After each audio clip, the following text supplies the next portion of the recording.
नाम सतीश दिनकर। आशीष जी, रोहित की हत्या को कितने दिन हो चुके हैं और पुलिस की कारगुजारी की अगर बात करें तो आपको डीजीपी को मिलना पड़ा, क्यों नौबत आई? थोड़ा नीचे जी पहले कार्रवाई से संतुष्ट ना थे, जी तो डीजीपी से बात हुई, मुझे संतुष्टि मिली, टाइम मिल गया 1 हफ्ते का, जी।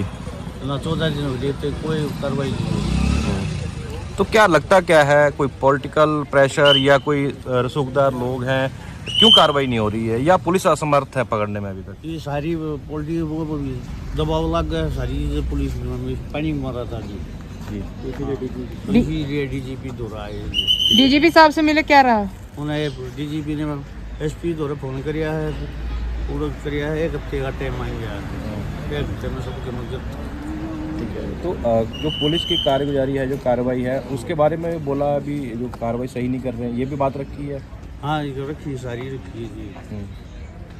तो मुलाकात से क्या आप संतुष्ट हैं? आपको लगता भी आप पुलिस कार्रवाई करेगी? ये प्रधान खाब होता है। मैं दीपक धनखड़, रोहित धनखड़ के गांव से।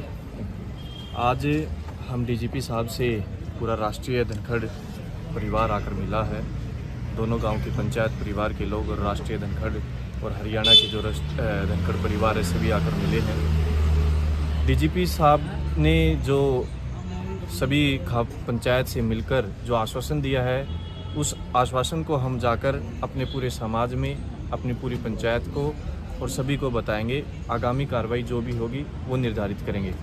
लेकिन फ़िलहाल जो डीजीपी साहब ने हमारे सामने आईजी साहब रोहतक और एसपी भिवानी दोनों को लाइन पर रखा, दोनों के सामने कहा कि भाई ये निंदा का विषय है कि इतना समय बीत जाने के बाद भी आप लोग क्यों नहीं कर पा रहे हो।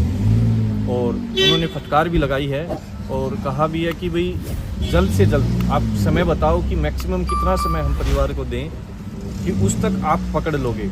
न केवल 4 अपराधी, सभी के सभी अपराधियों को बताएं कि सभी के सभी कुल जितने भी अन्य 15-20 अपराधी हैं और 4 मुख्य जो आरोपी जिनके नाम दर्ज हैं, इन सभी को कितने दिन में पकड़ लोगे।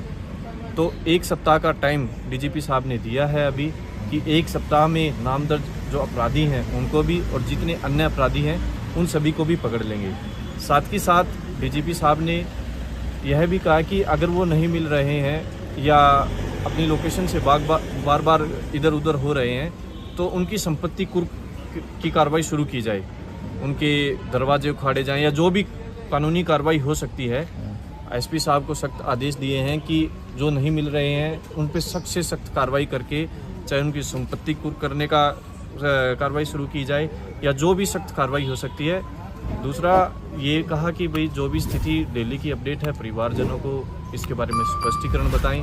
जो 2 गाड़ियां बरामद हुई हैं उन दोनों गाड़ियों के मालिक कौन है, और उनको चला कौन रहा था, और शादी में जो कैमरे की फुटेज है उन सभी को खंगाल कर जितने भी अपराधी हैं सभी को पकड़ा जाए। फिर डीजीपी साहब ने एसपी साहब से भी पूछा कि अन्य में आपने कोई आइडेंटिफाई किया है, तो एसपी साहब ने कहा कि हमने 4 लोग आइडेंटिफाई कर लिए हैं। जो मेन नाम दर्ज थे उनके अलावा 4 लोगों के भी नाम पुलिस ने दर्ज किए हैं। साथ ही आईजी साहब को डीजीपी साहब ने कहा है कि आप रोहित के परिवार में वहाँ पर चाहे आप पुलिस लगाएं, क्योंकि हमने शिकायत में दिया था कि भाई अभी तक सभी आरोपी भागे हुए हैं, तो परिवार को और उसकी माँ को या अन्य जो गवाह हैं उनको भी खतरा है, तो उनको भी आदेश दिए हैं कि भाई वहाँ पर इनकी सुरक्षा के लिए इंतज़ाम किए जाएं। और आईजी साहब को स्पेशल कहा है कि उसकी माँ को गांव में जाकर स्पेशल मिलकर आओ और उनको संतुष्ट करके आओ कि आपको न्याय मिलेगा।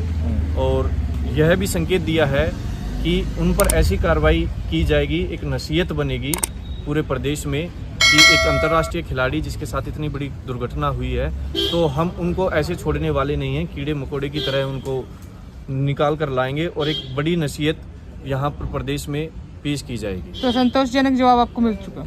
देखिए, जो उन्होंने जवाब दिया है उससे कहीं ना कहीं हमें सकारात्मक आज जो चीज़ें मिली हैं, बाकी का निर्णय जो खाप पंचायत और ग्रामीण के बीच में यहाँ पर जो डेलीगेशन आया है ये जाकर परिवार के सामने और पूरी पंचायत के सामने इन बातों को रखेंगे। जो भी आगामी निर्णय पंचायत और खाप लेंगी, चाहे वो संतुष्ट हों या आगामी आंदोलन, धरना, प्रदर्शन, जो भी रणनीति बनाएंगी वो समाज बनाएगा। लेकिन आज की कार्रवाई से लगभग हमें कुछ सकारात्मक चीज़ें मिली हैं। आपका नाम?